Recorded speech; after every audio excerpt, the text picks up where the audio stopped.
Bonjour à tous. Dans cette vidéo, je vais vous expliquer ce que j'attends concernant la création de votre site web.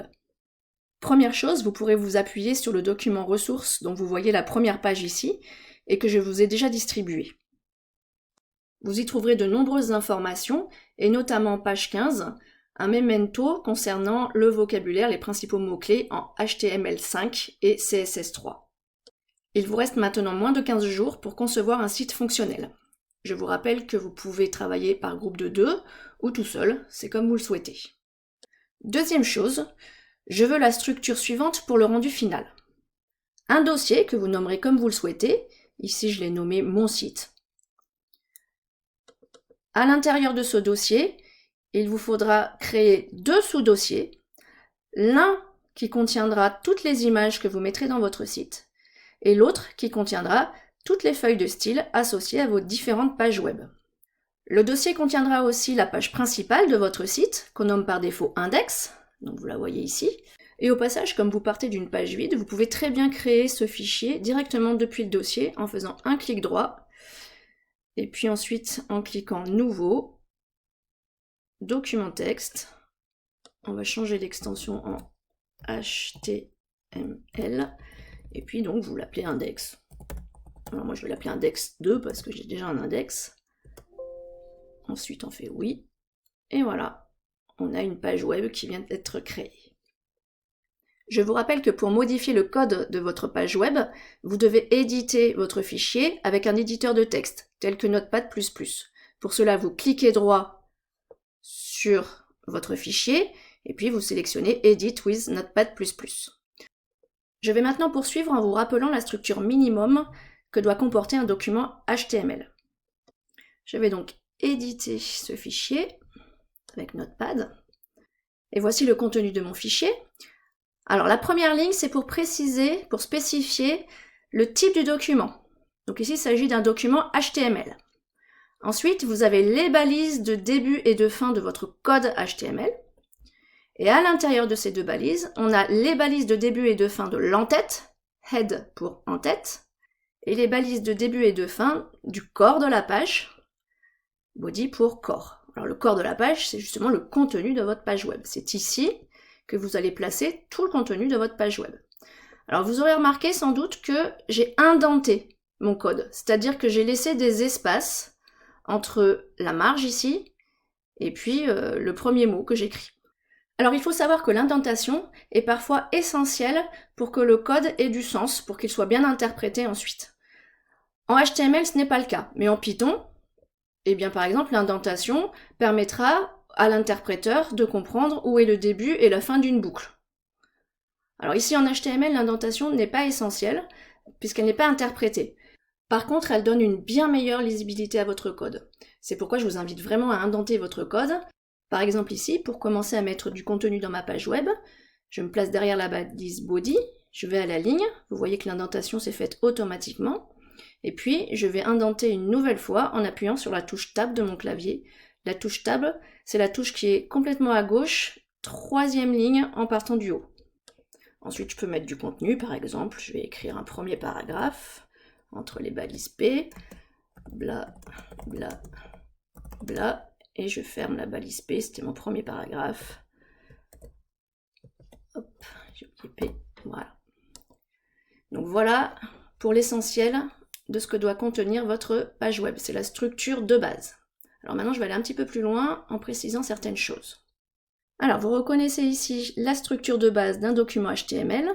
Simplement, j'ai rajouté des commentaires. Au passage, pour rajouter du commentaire, c'est-à-dire du code qui n'est pas interprété, on utilise donc la balise point d'exclamation tiré tiré et on termine avec tiré tiré. Alors, vous voyez qu'ici, dans la balise HTML, j'ai rajouté un attribut, lang pour language, où j'ai précisé que la langue utilisée dans ma page web, c'est le français. Et cela va permettre au moteur de recherche de pouvoir trier les documents qui sont écrits en français. Si un utilisateur fait une recherche et demande uniquement des documents écrits dans la langue française, eh bien le moteur va rechercher tous les documents où sera spécifié FR au niveau de language. Alors ensuite, dans l'entête, on précise toujours le type d'encodage utilisé. Puis l'on précise entre ces deux balises le titre que l'on veut voir apparaître lorsque l'on ouvre le fichier depuis un navigateur web. Ce titre apparaît dans l'onglet tout en haut dans le navigateur. Donc par exemple, je veux voir apparaître le titre « Site de Madame Marie ». Et c'est aussi dans l'entête que l'on précise le lien avec la feuille de style utilisée. Donc je vous ai rappelé tout ceci ici. Il faut utiliser la balise link, qui est une balise orpheline. Elle se termine simplement comme ceci. Et dans cette balise, on utilise deux attributs. Un attribut relationship, qui correspond à la relation entre la ressource et le document courant. Donc ici, il s'agit de style. Et un attribut href, qui indique la cible du lien. Donc en fait, pour vous, il faudra indiquer ici le nom du dossier FIS qui contient votre fichier de style, et puis ensuite le nom de votre fichier de style. Donc c'est un fichier .css. Et comme je vous ai demandé de mettre tous vos fichiers de style dans un seul dossier, ici, il faudra préciser le nom de ce dossier. Je donne un exemple à ce niveau. Ensuite, dans le corps de la page. Alors, première chose, il faut utiliser toutes les balises qu'on a vues en TP. Je les rappelle ici, notamment ce qui est intéressant sont les listes. J'espère que vous vous souvenez ce que vous avez fait en TP là-dessus. Et puis ensuite, je veux que vous maîtrisiez les deux savoir-faire que je précise ici, parce que je veux que votre site comporte des images ainsi que des liens.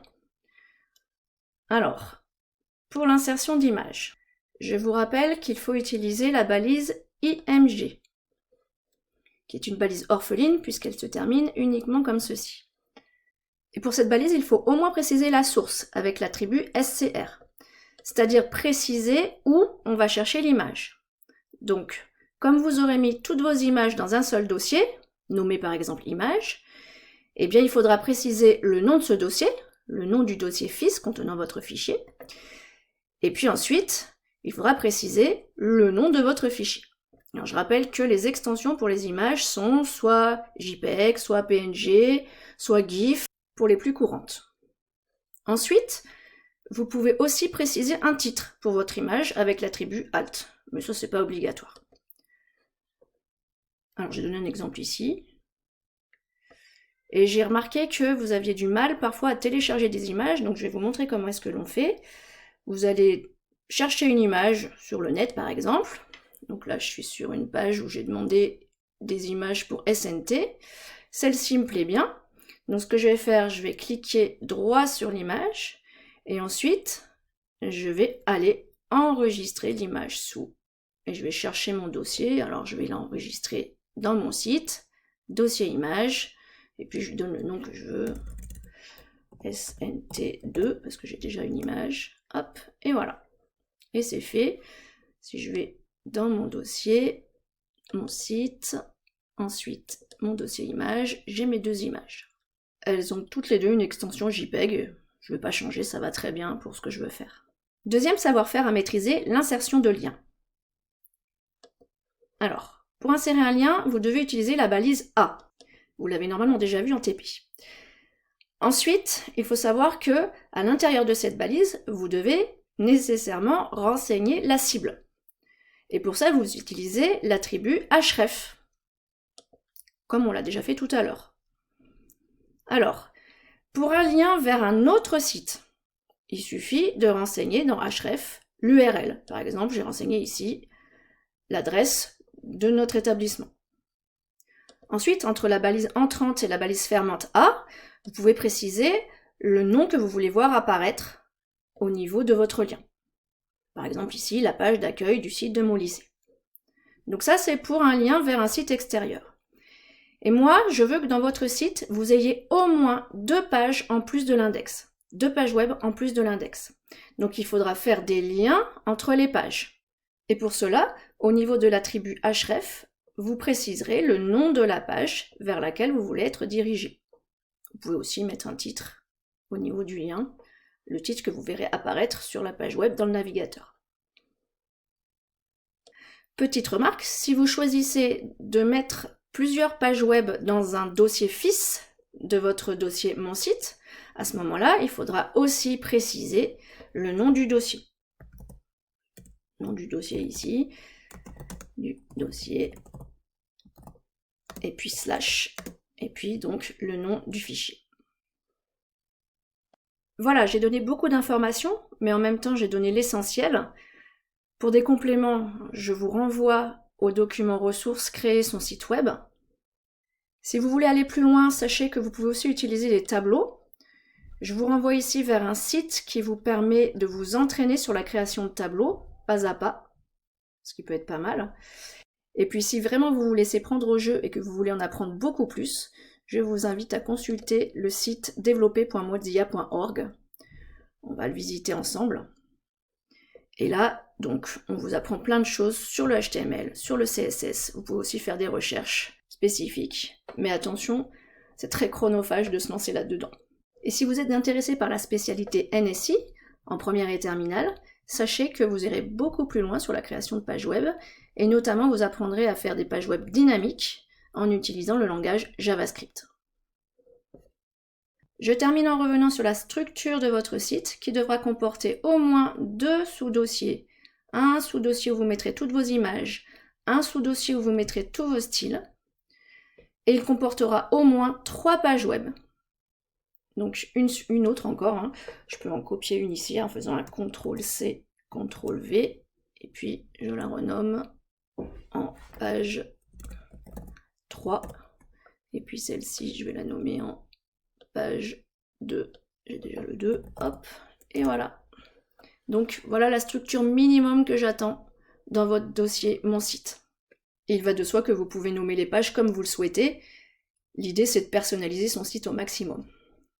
Voilà, ce sera tout pour le moment. Je vous invite à visionner la vidéo où je vous explique comment compresser votre dossier Mon site de façon à pouvoir me l'envoyer par mail. Et je vous souhaite bon courage et bon travail!